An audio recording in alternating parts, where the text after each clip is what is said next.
Jello, but they're only getting paid 10 cents. Okay ba? Alayat? Okay, go ask ka dyan, Marco. Okay, again.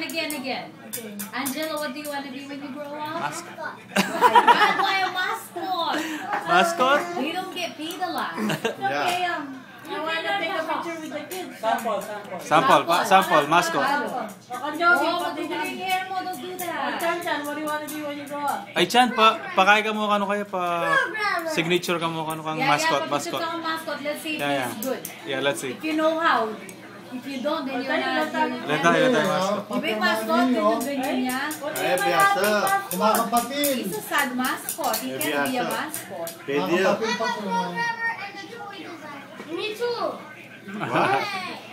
Builder yung architect yun ay kuya. Kuya, Now, I'm like Tachan. Pastor lang.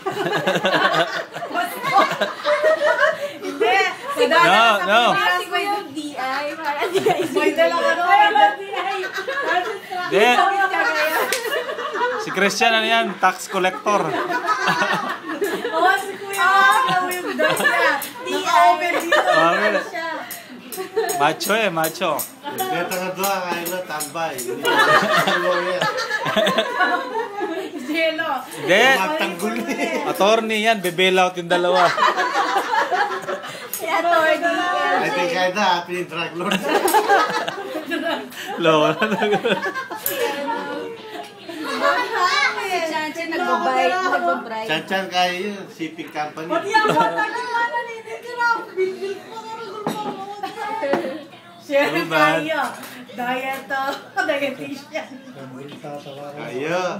Aerobics. Hoy! Seriously? Sakit. Suck it up. Boy, that's